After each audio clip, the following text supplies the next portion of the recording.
taping, Marshall, kayo. Ito po, sa lahat, hindi po ako nagsisinungaling. Ang sabi niya po, huwag kang maniwala na may talento ka. Hindi lahat ng tao sumisikat kagaya mo. Baka pwede kayo magtinda ng banana Q. O sige, magtinda ka ng banana Q barbecue sa harap ng bahay. Bigyan ka po ng palit lang. Pero pag hindi mo yan napalago, huwag na tayo mag-usap pa kayo. Kasi sabi ko tayo, magbibigay tayo ng opportunity. Pero nasa tao pa rin kung ano dapat yung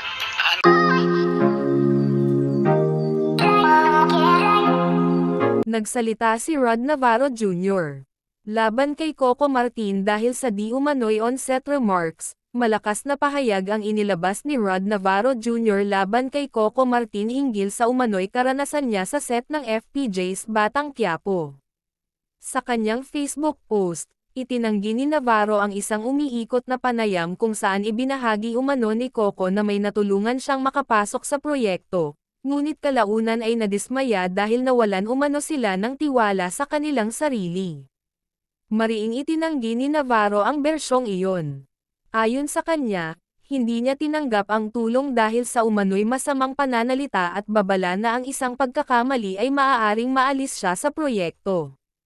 Ibinahagi rin niya na may mga pagkakataong minumura siya at pinapahiya sa set, kahit na sinabi niyang maganda ang kanyang trabaho at performance. Binanggit din niya ang kanyang mga personal na pakikibaka noong panahong iyon, kabilang ang isang malubhang kondisyon sa kalusugan at pagharap sa depresyon. Ayon kay Navarro, hindi patas na ibaba ang kumpiyansa ng isang taong dumadaan sa mahirap na sitwasyon.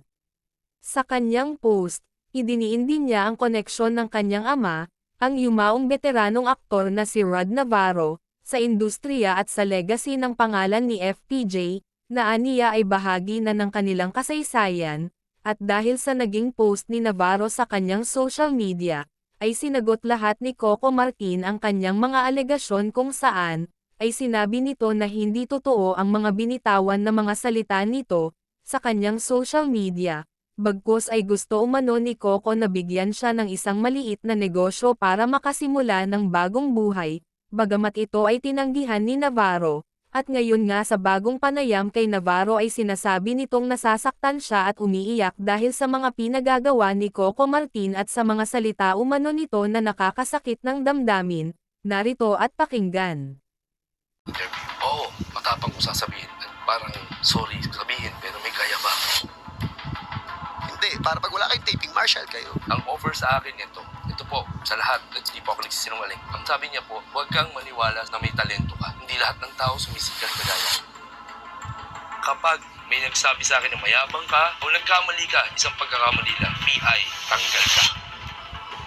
Baka pwede kayo magtinda ng banana Q. O sige, magtinda ka ng banana Q barbecue sa harap ng bahay. Bigyan ka po ng palit lang. Pero pag hindi mo yan napalago, huwag na tayong mag-usap pa kayo. Sinabihan man ako masakit na wala ka nang makakain, wala na kayo makakain ng mga anak mo. Mamalaki ka pa. Pagod na ako, iiyak yung bagay mo. Parang lumalabas na ingrato ka. Kasi magbumukha na naman akong tanga eh. Doon sumabog, pasensya na po. Sumabog yung damdamin ko. Tinigis ko na sobra-sobra tamoli. Pero bakit inulit mo pa? At mali pa yung kwento ko. Kasi sabi ko tayo, magbibigay tayo ng opportunity. Pero nasa tao pa rin kung ano dapat yung Ano ang reaction mo dito? Masakit. Napakasakit. Nagalit ka? Nagalit ako. Halos bumalik ako sa depression.